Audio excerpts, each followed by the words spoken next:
muchas gracias por asistir a esta presentación. A mí este es un tema que me apasiona muchísimo, me encanta exponer este tema y poder darles información siempre, y desde ya los invito, por LinkedIn me pueden buscar y si quieren más información, yo tengo muchas charlas ya respecto a este tema. Una forma en la que podemos explicar primero qué cosa es el centelleo ionosférico, cómo se expresa. Para quienes han tenido clases con el profe Héctor Contreras, pueden entender muy bien cómo funcionan los satélites, cómo determinan la posición un GPS respecto a los satélites, que en base a la medición desde un punto hacia los satélites. Dicho en forma ultra básica, se llama trilateración. Pero esto como para explicarlo para también gente que no es geomensora, que no ha tenido la dicha de tener clases con el profe, mi jefecito Héctor Contreras, que está de cumpleaños hoy día también. Yo lo explico de esta manera, con una cámara, estas cámaras que hay en los estadios, que están sostenidas de 4 cables, ¿cierto? Determinan su posición en un punto, y que en el fondo el largo del cable va a determinar el punto que tenemos como ubicación. El centelleo lo que va a generar sobre esto es como que si uno de estos cables que sostiene esta cámara lo cambiáramos por un resorte o por un elástico.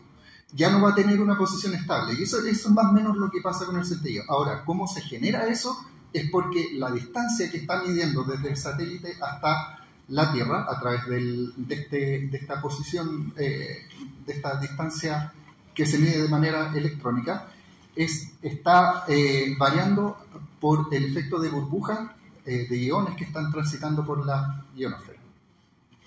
¿Y qué va a ocurrir con nuestros equipos en tierra? Yo lo ejemplifico aquí. Nosotros tenemos mucho trabajo con gente que trabaja con maquinaria, y este fenómeno es algo que ocurre de noche, por eso también a veces pasa a ser un poquito desconocido para la gente que trabaja con GPS en turno día. Esto ocurre y fuertemente en la noche. Cuando todo está trabajando bien, tenemos nuestro sistema autónomo, sistema asistido, marcando su posición de manera correcta. Cuando empiezan los primeros indicios de centelleo, cada noche, ¿cierto? Esto principalmente en el verano, ocurre principalmente en el verano, se empieza a fallar un poquito el posicionamiento. Llega un momento en el que el error ya es tanto que las máquinas empiezan a hacer tonteras, en el caso de las perforadoras es una aplicación muy crítica porque se acusa al tiro cuando hay un error, porque empiezan a hacer literalmente hoyo en cualquier parte. Entonces ahí se nota bastante. Y llega un momento en el cual el GPS dice, no entiendo qué está pasando, error, y se va la precisión y los sistemas quedan detenidos. Entonces, esto además sucede otro tema. Tenemos un factor de que ocurre cada ciertos años, esto es por un tema de ciclos solares que ocurren cada 11 años, ocurre solo en algunos meses, bastantes meses sí, desde septiembre hasta abril, y ocurre en la noche. Y además en algunos lugares. Entonces por eso también no es un tema tan conocido mundialmente como fenómeno, porque afecta en algunos lugares, entre esos Chile. Gran parte de Sudamérica es lo que está afectado, el Amazonas, parte de Venezuela, por un tema de la forma en la que se mueven el campo magnético de la Tierra. Hay una deformación del ecuador magnético que está frente al Atlántico en Argentina, y eso es una fuente de que esto se genere muy fuertemente en Sudamérica y no tanto en otras partes del mundo. En general todos los desarrollos de tecnología están en el hemisferio norte, entonces cuando nos ocurre esto acá en el sur es como, chuta, ayúdennos, pero ese problema en realidad es un poquito más nuestro que de ellos. Entonces ¿a quién le aprieta el zapato? Chuta, a nosotros. Entonces, vamos a ver un poco cómo se ha ido desarrollando esto a través de los años. Vamos a hacer primero una revisión en décadas, cómo esto se va moviendo a través de los años. Podemos ver que hay ciclos solares. La energía de un ciclo solar se midió durante muchos años con un conteo de manchas solares. Ese conteo de manchas solares va transcurriendo a lo largo de los años. Si se fijan, han existido ciclos mucho más potentes que otros. El ciclo que ocurrió del 2010 al 2020 fue un ciclo relativamente bajo, bastante bajo. Y fue también una época en la que nosotros estábamos adoptando tecnología. Si miramos del 2010 hacia atrás, las máquinas, por ejemplo, en general, o equipos que trabajaran de noche con GPS eran pocos. Estuvimos en una época de adaptación, de adoptación de estas tecnologías en estos años, y ahora nos llega esto y llegamos a niveles ya más normales de actividad solar o de un ciclo solar bastante más potente que el ciclo anterior. Y aquí fue por eso que nos pilla y nos pega más fuerte en estos últimos años. ¿En qué intensidad nos va a afectar? Esta es una escala de colores en el fondo que nos va a decir cuando superamos este nivel o hay un conteo de manchas solares que si contamos 50 manchas, si estamos de 50 hacia abajo, en general ni un problema, trabajamos perfecto. De 50 hacia arriba hasta 100 vamos a empezar a ver un progresivo aumento en la afectación que tenemos y ya sobre 100 manchas solares es problema crítico. ¿Ya? ¿Cómo se han desarrollado esto en los últimos años?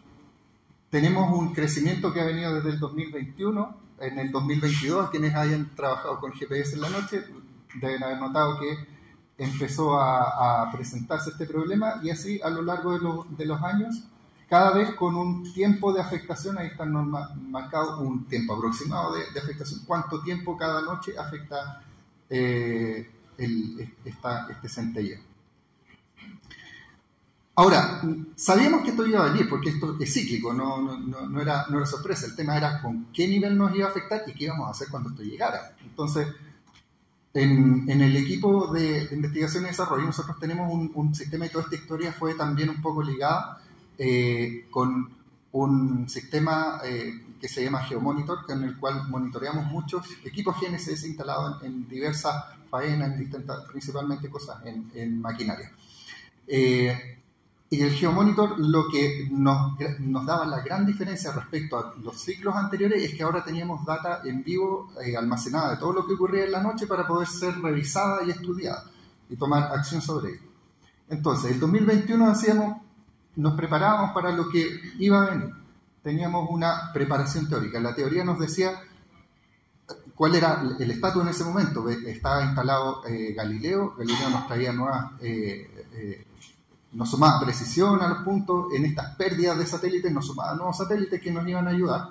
Sabíamos que íbamos a poder jugar un poquito con la máscara de elevación, eran cosas que se habían hecho un poquito también antes experimentalmente, pero no con sistemas en línea, y estaba un poco la hipótesis de, ya, aquí tenemos algo con lo que podemos jugar, y se venían adaptando estas tecnologías.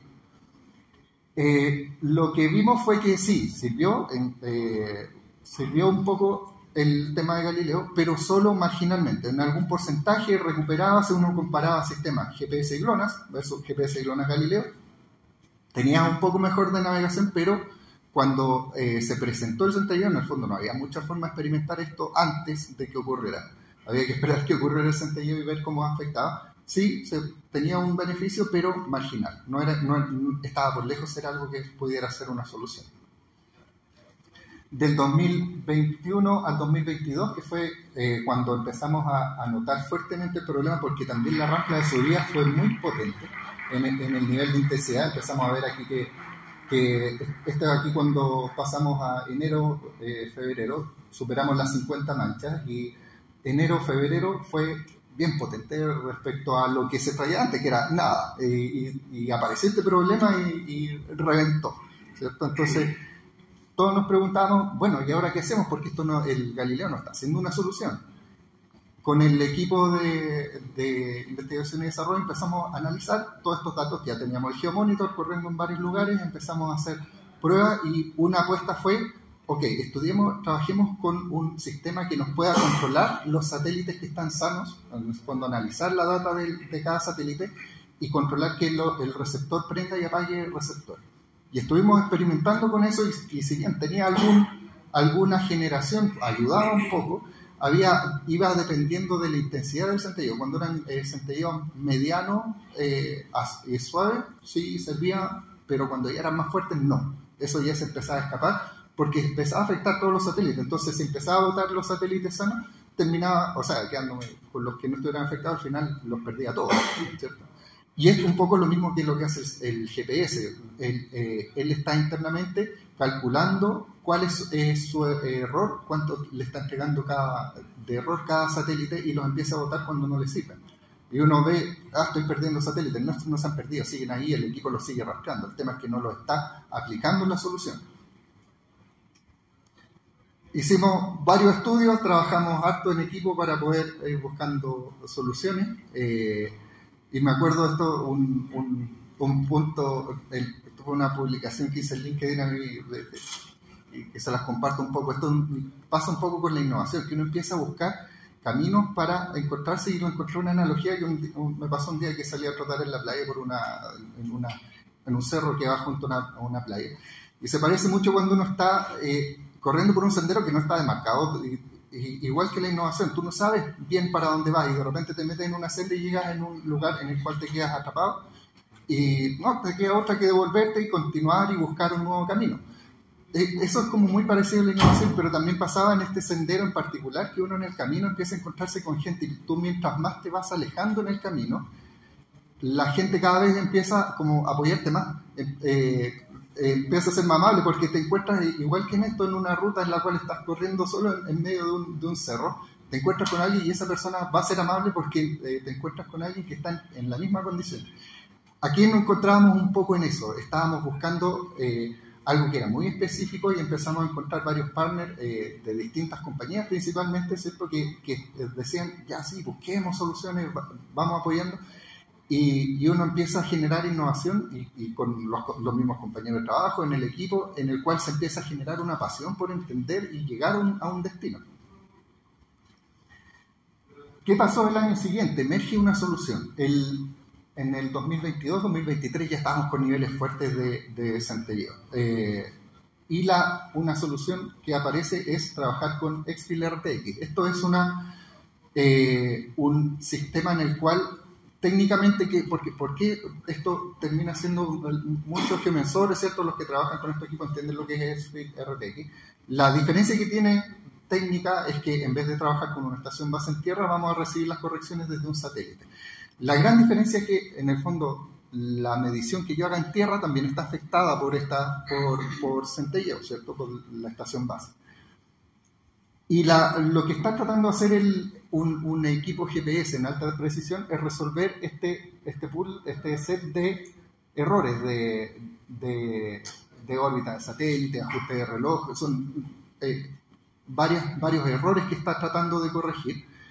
Y lo está tratando de corregir en tierra con el error del centelleo sumado. Entonces, cuando nos llega un dato corregido desde el cielo, o sea, desde un satélite que está con sistemas de observación que están fuera del área de afectación, va a lograr corregir varios errores. Por ejemplo, algo bastante obvio, la órbita del satélite. La órbita del satélite no va a importar desde donde la mía la va a poder ajustar, y ese error ya no va a estar sometido a ese problema de medición. Entonces, parte de la solución del error ya estaba bien medido, venía desde fuera bien medido. Pero otra parte no, todavía nos queda un margen, un pequeño error, que son observaciones más locales, atmosféricas. Pero en general nos dio muy buen resultado. Teníamos un error que bajábamos de errores de metros, esto puede generar varios, incluso hemos llegado a ver 3 metros de error de posicionamiento en la noche, un sentido fuerte, hasta a reducirlos a pocos centímetros. Eso con el escenario que existía en ese momento, perfecto, listo. Pero esto no es fácil. No es una solución instantánea, en el sentido de que también si uno trabaja base versus RTX, sabe que también hay algún trade-off, ¿cierto? Algunas cositas que uno pierde. Por ejemplo, el tiempo de convergencia. No es tan instantáneo con un RTK como un RTX, ¿cierto? Un RTK en pocos segundos fija. Un RTX va convergiendo una solución. Y otro tema también particular es que la aplicación a la cual estuviera recibiendo este dato te aceptara que trabaje con un tipo o un formato que no es RTK.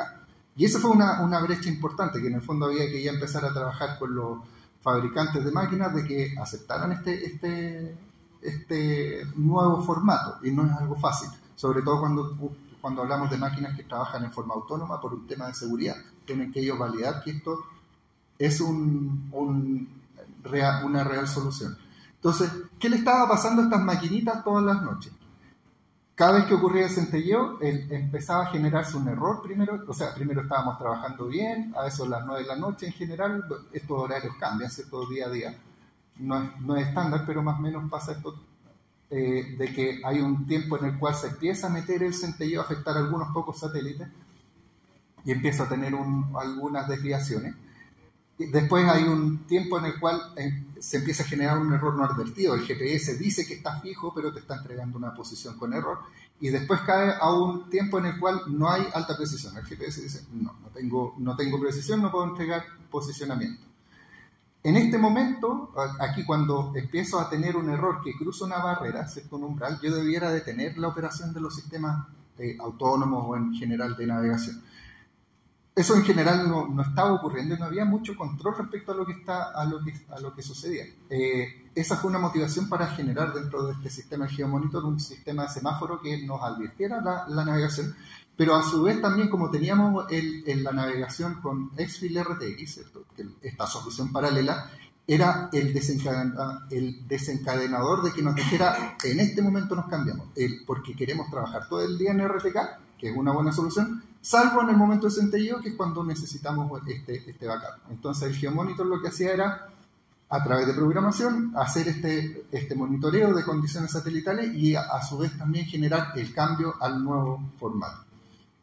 Y eso es algo que se logró, se hizo funcionar en varias faenas, se logró hacer que funcionara bien, pero todavía era una solución limitada. Y el centelleo iba a seguir sumando, iba a seguir aumentando. Entonces, ¿qué pasó? Estábamos buscando una nueva solución, seguíamos explorando, y dentro de esto hubo un momento que yo considero crucial, que fue, tuvimos la visita de Rob Painter, en el CEO de Trimble en Geocom, y nosotros le transmitimos esa presión de decirle, esto es importante, necesitamos resolverlo, hay que trabajar, hay que resolver, sacarlo como sea. Entonces, después de eso, seguía subiendo el centelleo hacia el 2023, 2024. Esto es, lo marco así 2020, por el hecho de que es el verano. En el verano es cuando más fuerte se presenta, ¿cierto? Y aparece una nueva solución en la cual quiero destacar sobre todo el trabajo de Eleazar por parte de nuestro equipo, que estuvo apoyando junto con la gente de Trimble, por el lado de Trimble con Charles Lewis, a poder construir una solución, y se llegó a una solución muy efectiva, que es Ionogar, que logra, hoy día ya lo tenemos instalado en varias partes, prácticamente eliminar el problema de centelleo. Principalmente trabaja con un cambio en el formato RTK, en el cual estamos agregando datos nuevos a este formato CMRX, se le agrega como un pool de datos adicionales en el cual le está indicando correcciones que tiene que hacer respecto a centelleo. Es una solución específica para esto. ¿Cuál era el nivel de solución que teníamos con este tema? Era, por ejemplo, aquí en una minera comparamos el error de precisión que tenía el sistema que tenían de navegación estándar con errores durante una noche X de verano, errores en general en todas las máquinas que llegaban hasta el 1,60 m de posicionamiento. Y el equipo que instalamos con esta solución se mantuvo siempre con errores de unos pocos centímetros, 5 centímetros, ¿cierto? Por ejemplo, para estas perforadoras, comparando las perforadoras, ¿cuánto tiempo perdían cada noche de navegación? ¿Cierto? En general tenían un promedio aquí durante 6 noches, creo que eran esto, 1, 2, 3, 4, 5, 6, durante 6 noches acumularon en general 20 horas perdidas de producción, más o menos 20 horas de navegación con error en general. Y la perfo que equipamos con este equipo navegó perfecto, básicamente no tuvo problemas. Entonces lograse finalmente una solución. Ahora, ¿qué nos enfrentamos ahora en esta nueva época de centelleo? Estamos ya en época de centelleo, a partir, ¿cierto?, de septiembre, abril. Había una escalada muy potente en el nivel de actividad solar. Si se acuerdan, hablábamos de que de 50 manchas solares íbamos a tener un índice que nos comienza a afectar, de 100 hacia arriba empieza a ser fuerte. Han llegado a incluso más de 200, la cantidad de manchas solares ha sido una escalada muy fuerte la que ocurrió durante el invierno. El Sol no va a estar preocupado si nosotros estamos en invierno-verano, va a ser la suerte que nos toque, ¿cierto? Pero algo que sucede es que esto está teniendo una tendencia muy fuerte al alza, y eso genera evidentemente más pérdida navegación.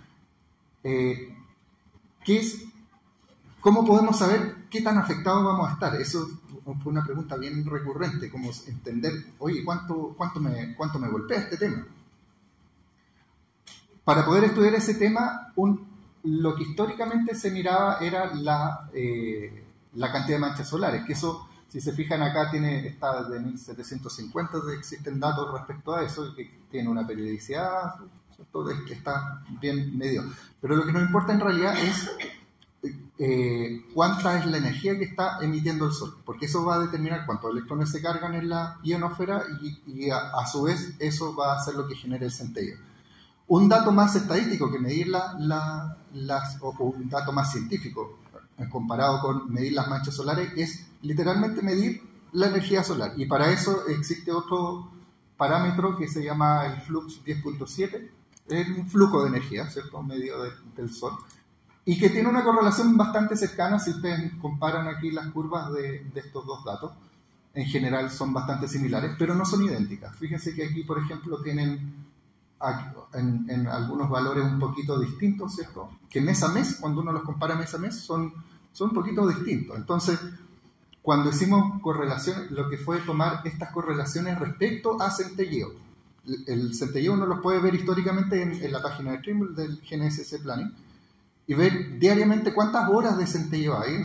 No es algo fácil, pero se procesan los datos, y al correlacionarlos con el 10.7, lo que nos dio es que existe una linearización que se puede sacar por mes. En el fondo, hay meses que van a tener una intensidad distinta que otra. Si los separamos por mes y graficamos los años, cada año versus la cantidad de manchas solares, hay una tendencia a hacer una línea, y en la cual hoy día estamos en este tramo. Entonces, lo que pudiéramos esperar respecto a aquí, que tenemos horas de centelleo acumulado mensual, versus el flujo, hoy día estamos con un flujo que está entre 200 y 250, ¿cierto? Aquí está, eso es lo último en lo que estamos. Podríamos proyectar que mensualmente existan 140 horas de afectación. Eso no es necesariamente que son 140 horas máquina, por ejemplo, perdidas, sino que son horas en las cuales hay error GPS, ¿cierto? Para tener ese dato. Y finalmente también lo que les quería compartir, lugares desde los cuales ustedes pueden sacar información importante. Una es la página GNSS Planning, en la cual pueden ver, por ejemplo, una pregunta típica es saber ¿y qué pasó anoche? ¿Por qué falló todo? Es fácil. En GNSS Planning ponen su ubicación, el horario en el cual quieren averiguar qué ocurrió, y les va a mostrar un gráfico en el cual les indica la intensidad de centelleo. Es bastante preciso, funciona, está cruzado con los datos que nosotros vemos de GPS en terreno, anda súper calzado, perfecto.